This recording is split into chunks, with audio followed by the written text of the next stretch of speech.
Why, Sentinel? Why? Why is it so hard for you to understand that the needs of the many outweigh the needs of the few? Maybe because I'm not as evil as Megatron back there. Hold on. What do you mean back? Ah!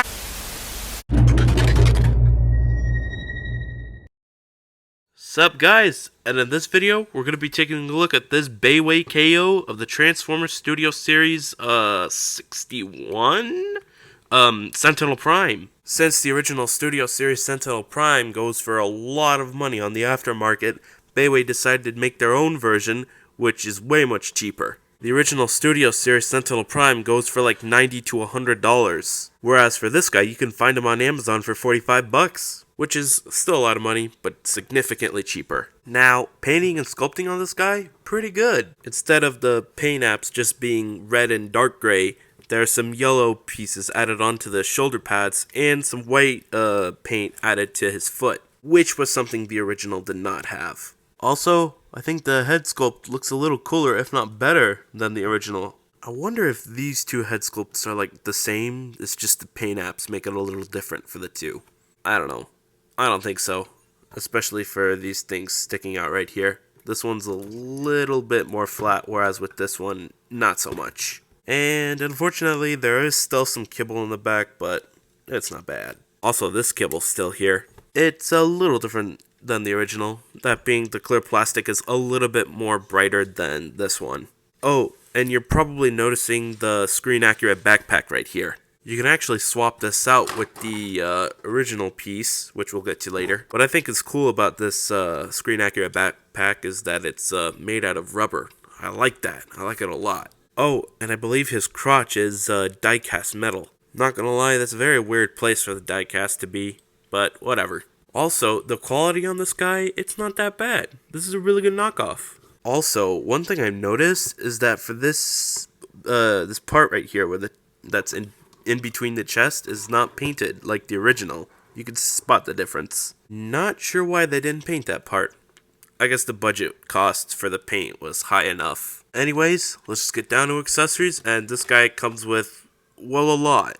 Of course, he comes with this little backpack piece that you just replace. However, I'm not going to do it until I transform this guy. Also, there is a difference between the knockoff backpack and the original backpack is that this piece right here doesn't fold in, whereas in the original, you can fold the thing in. I guess the reason as to why they didn't design the, whatever you want to call this thing, to fold in was so that way in the vehicle mode, you just open it up and it doesn't bend. Also, he comes with this. I don't really understand what this is. You just tab it on over there.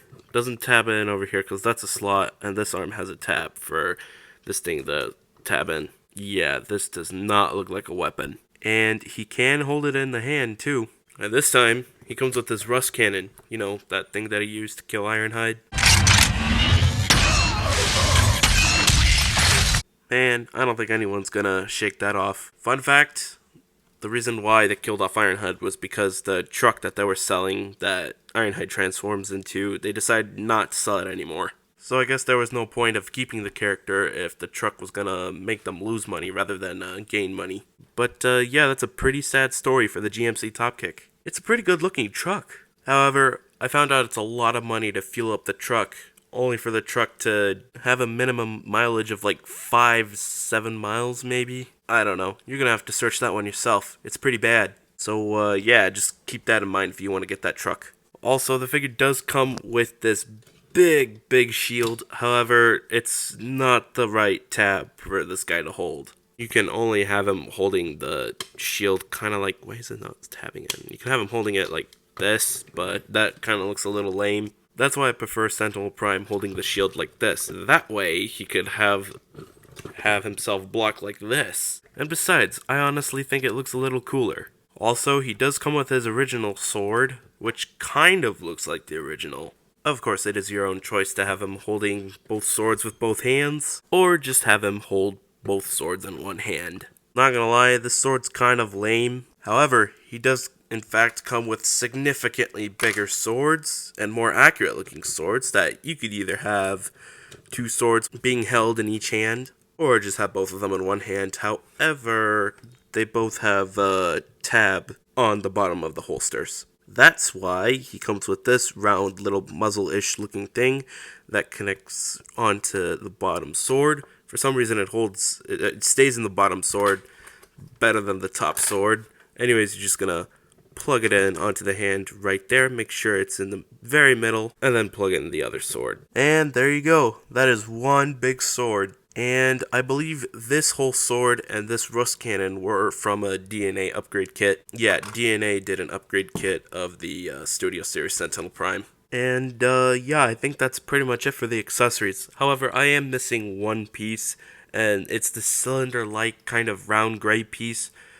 I can't find it, but not really sure what it's used for anyways. Anyways, let's just get down to articulation. Starting off, here we have a ball joint at the head, which allows an up and a down, and a swivel. This back piece can move up and down, can rotate, and I guess you could call these rubbery pieces wings, but whatever, they move out. Shoulder pads move up and down, shoulder can extend outwards, full rotation at the arm, bend at the elbow, elbow swivel, wrist swivel, and there's not much of a waist swivel due to all of this stuff. And a waist swivel wouldn't work anyways because the chest pieces tapped in together. It's okay. Legs can spread.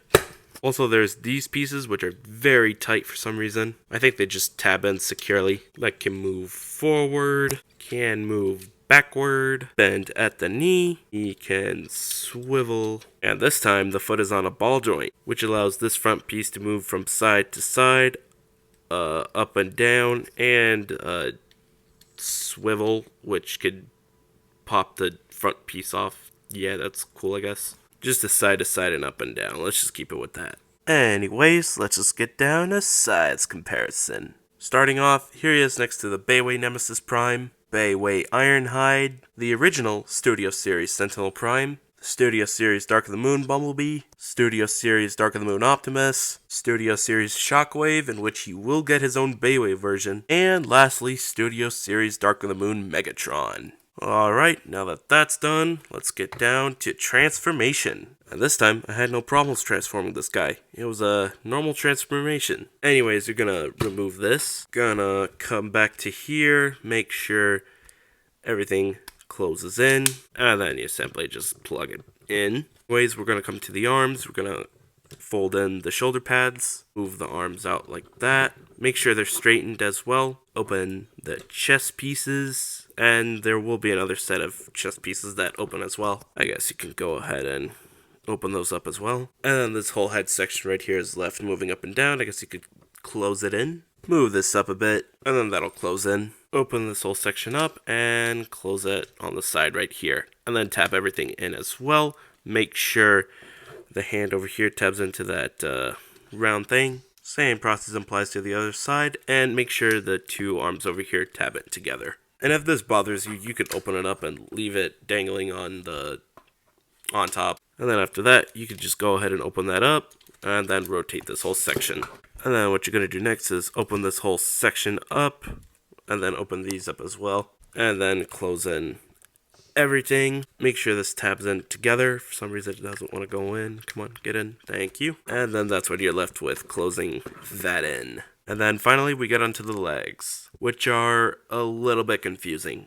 I guess you could open these up, move this out, rotate that in, open this up, and I'm surprised this section stayed in because it's connected to a ball joint, which allows it to pop off easier. Anyways, you're just gonna open this up, rotate it, move the foot as down as you possibly can, and make sure you close everything in. And there will be a lot of panels that will accidentally bump into each other, but make sure that tab connects it to that slot right there, and make sure the foot is facing downwards. Anyway, same process applies to the other side, in which you could just go ahead and, this panel tapped off. Make sure these two tab in, and then make sure that tabs in as well. Then after that, you might want to close everything in, and make sure everything tabs in together. Some of the tabs are having a little bit of trouble tabbing in. Hey, we got it. Tap that in as well. Get in there. And then just finish it off by tabbing everything on the back over here. And do be careful when tabbing these. They could probably break. And then after that, you come back to these pieces. You might want to bend them like that and then split them in half. And then make sure this goes in through there. There will be slots over here which will tab into these two tabs right here. Make sure they tab in, and to my surprise, they tab in better than the original. For some reason, I had problems with the original swords tabbing into the bottom over here. Anyways, once you're done with the transformation, you'll be left off with an alternate mode that looks an awful lot like the original. There is obviously some differences, that being that the knockoff has a hole, unlike this one, and of course the hinge joint, which allows the original's, whatever that thing is, to bend. Here's a little 360, a lot of similarities, except for the clear plastic, of course. For the windows, also these pieces right here on the original were much darker than these pieces on the knockoff. And as you can see, the original's clear plastic on the front light is way much darker than the knockoffs. Also, this is interesting. They still have the logo for the company that manufactures these type of fire trucks. And of course, there's the 316 logo. I looked at the reviews on Amazon of some people who got this figure, and one of the reviews said that one of the numbers of the 316 logo were flipped. As for my copy,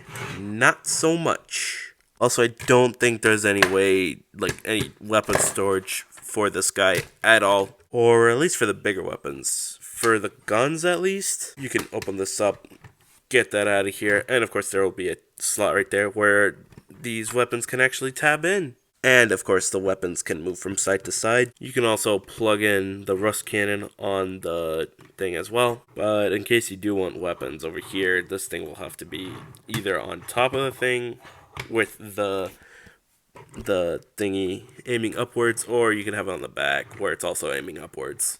Now, I was hoping you could fit stuff in this hole, but it's not 5mm compatible.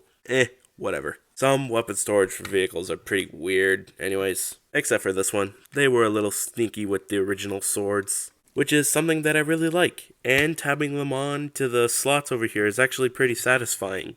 And also, I really appreciate the way this vehicle mode looks. Painting and sculpting, 9 out of 10. Except for this. This is, actually pretty well folded. 7 out of 10. Anyways, I think that's pretty much it. I think that's all I had to say for this guy. And I think that's pretty much it reviewing the knockoffs. Or at least for now. I only have 3 knockoffs, which are the 3 that you see right now.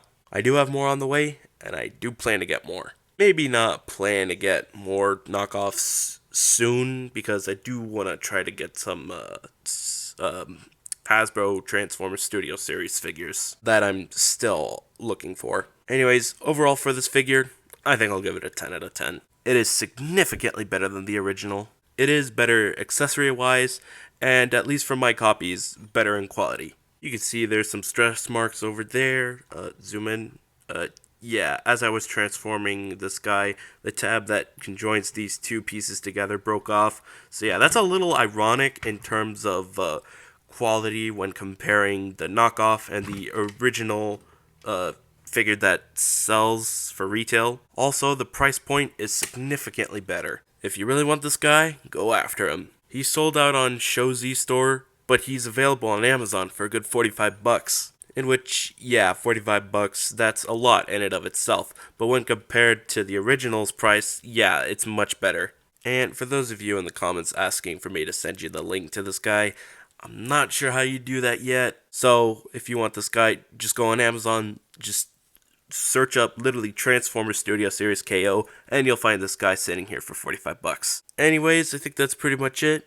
If you like what you saw in this video, be sure to slam that like button, share it with your friends, turn on post notifications. That is if it works for you. Sometimes it doesn't work for other people. And most importantly, be sure to hit that big red button, because I kind of want to reach 5,000 subscribers before next year, which is something I'm not sure you guys can do, but that would be most appreciative. I mean, it's okay if my channel doesn't reach 5,000 subscribers by the end of this year. Either way, it's still going to eventually end up being 5,000 subscribers, which is going to be a big deal, and then eventually I'm going to reach 10,000. But of course, that's not going to be for a while.